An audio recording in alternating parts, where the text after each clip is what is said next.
আসসালামু আলাইকুম রহমতুল্লাহি ওয়া বারাকাতুহু। অনেককেই দেখবেন যে সারাদিন অফিসে এসে সকাল থেকে শুরু করে দেয়, এই কথা সেই কথা, এই দেশে এই হয়েছে, ওই দেশে এই হয়েছে। আমি বলবো ভাই, এই ধরনের চিন্তা না করে আপনারা সব সময় নিজের কাজের চিন্তা করেন এবং মৃত্যুর চিন্তা করেন।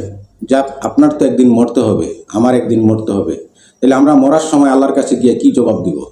শুধু ওই চিন্তাটা যদি আপনার মাথায় থাকে, তাহলেই আপনি বুঝতে পারবেন যে আমি যা কিছু করতেছি সব কিছু ভালো করতেছি না খারাপ করতেছি। কারণ আপনারা যদি একবার মৃত্যুর কথা চিন্তা করেন, তাহলে আপনাদের ভিতরে খারাপ কাজগুলো আসবে না। কাজেই আমরা চাই যে এখন থেকে আমরা অন্তত প্রতিদিন একবার মৃত্যুর কথা স্মরণ করি। কারণ আপনি দেখেন যে আপনার দাদা ছিল, বাবা ছিল, এখন কেউ নেই। মা ছিল, বড় বোন ছিল, এখন অনেকেই নাই। অনেকেই কবরবাসী হয়ে গেছেন, আমিও কবরবাসী হব।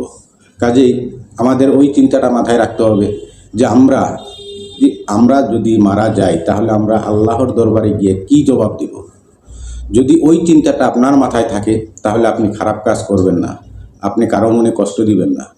কাজেই আপনি হজ করেন, 5 ওয়াক্ত নামাজ পড়েন, যদি মানুষকে অশান্তিতে রাখেন, তাহলে এইটার থেকে অভিশাপ আর কোনো কিছু হয় না। কারণ মানুষের হয়তো মুখ দিয়ে অভিশাপ দেয় না, তার অন্তর থেকে অভিশাপ চলে আসে। কাজেই আমরা কাউকে দুঃখ না দেওয়ার চেষ্টা করব।